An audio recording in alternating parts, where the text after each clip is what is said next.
Mari kita awali kaji kita di pagi hari ini dengan terlebih dahulu mengucapkan puji syukur kehadirat Allah atas semua limpahan rahmat, hidayah, serta nikmat-nikmatnya.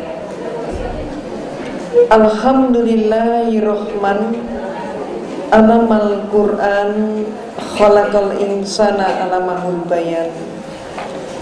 Ashadu alla ilaha illallahul wahidul qahar, al-azizul ghafar, mukawwirul laili ala nahar. Wa ashadu anna muhammadan abduhu wa rasuluh wa habibuhu wa khaliluh. Allahumma sholli ala sayyidil mursalin wa ala alihi wa sahbihi ajma'in wa man tabi'ahum bi ihsanin ila yaumidin. Amma ba'd. Qala Allahu ta'ala fi kitabihil karim, a'udzu billahi minas syaitonir rajim. Bismillahirrahmanirrahim. Kuntum khairu ummatin ukhrijat lin-nasi ta'muruna bil ma'rufi wa tanhauna 'anil munkari wa tu'minuna billah. Al-ayat. Wa qala Rasulullah sallallahu alaihi wasallam, kullu mauludin yuladu alal fitrah fa abawahu yuhawidanihi aw yunasirunihi aw yumajjisanihi. Ibu-ibu yang saya hormati dan sekaligus yang saya cintai, alhamdulillah atas perkenan Allah kita dapat berjumpa dalam keadaan sehat walafiat tanpa kurang suatu apapun. Dalam kesempatan ini saya ingin menyampaikan sebuah topik, yaitu tentang strategi pendangkalan akidah, agar supaya kita mampu mengantisipasinya.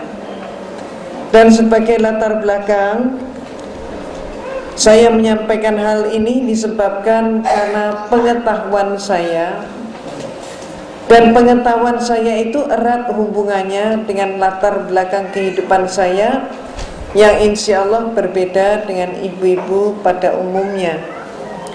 Seringkali saya menerima julukan sebagai seorang mantan kafir, dan dengan julukan itu saya katakan alhamdulillah. Kenapa? Karena mantan kafir itu adalah orang yang mendapatkan hidayah Allah.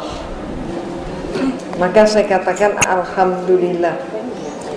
Sedangkan kalau mantan santri, naudzubillah, karena dia bukan mendapat hidayah Allah, tapi sebaliknya dia mendapatkan laknat Allah. Saya disebut sebagai mantan kafir itu karena saya mempunyai perjalanan hidup yang berbeda dengan ibu-ibu. Tepatnya saya ini adalah sebagai mantan biarawati. Insya Allah ibu-ibu tahu kan yang disebut biarawati. Insya Allah pernah kenal. Pernah kenal kan Bu? Minimal kenalnya melalui telenovela Meksiko. Biasanya ibu-ibu menjelang maghrib itu kan? Betul kan? Saya pagi jam 9 juga ada? Nah tuh, malah saya baru ngerti. Pengalaman saya kurang lebih 2 minggu yang lalu, ada ibu-ibu majelis taklim yang mengantar saya pulang. Dia mengusulkan, Ustadzah, kami sholat maghrib di Ustadzah aja ya. Saya katakan alhamdulillah begitu. Saya senang sekali malah kalau ibu berkenan untuk menemani saya berbuka puasa. Dan kemudian naik karena ruangan saya di atas. Setelah itu ternyata ibu-ibu tadi menyatakan, Ustadzah boleh dong sambil nonton TV? Ya boleh aja. Rupanya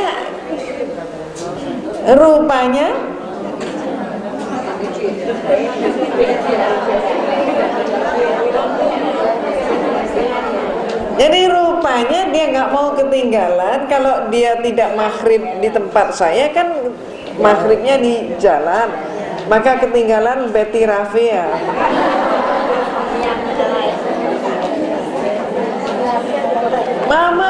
baru ngerti juga, saya baru tahu bahwa ternyata menurut ibu-ibu tadi, Ustazah, Betty Rafia sekarang cantik loh, nggak seperti dulu katanya. Betul Bu? Rupanya ibu-ibu juga banyak nih yang nonton Betty Rafia. Sebenarnya yang nonton Betty Rafia itu khusus ibu-ibu atau bapak-bapaknya juga? Termasuk bapaknya ya. Luar biasa. Nah, itulah contohnya.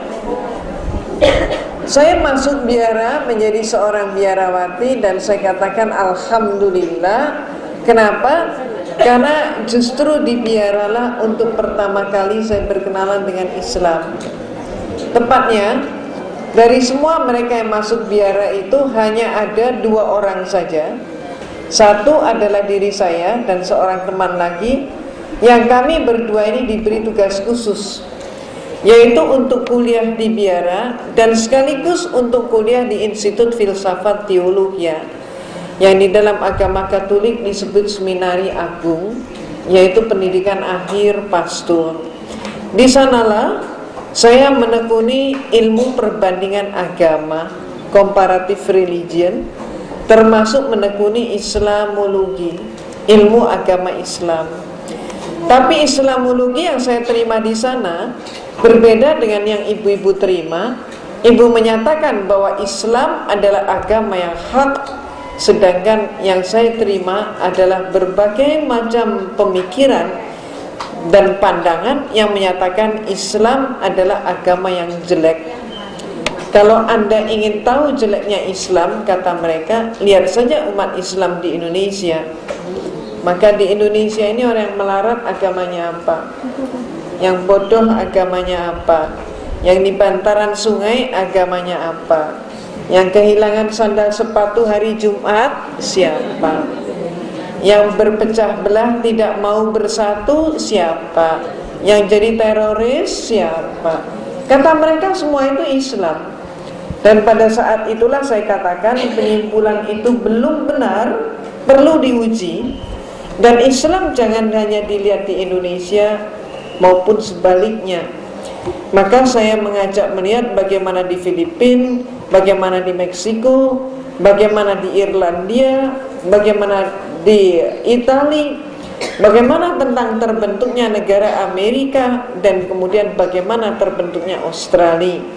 Dan siapa teroris itu? Bagaimana Israel dan Yahudi? Maka kesimpulannya, kalau demikian tidak terbukti bahwa Islam itu jelek. Solusinya, maka saya minta izin untuk mempelajari Islam dari sumbernya sendiri. Izin pun diberikan dengan tujuan supaya saya mencari kelemahan Islam. Tapi ketika pertama kali saya memegang kitab suci Al-Quran, saya bingung. Kitab ini mana yang depan, mana yang belakang, mana yang atas, mana yang bawah.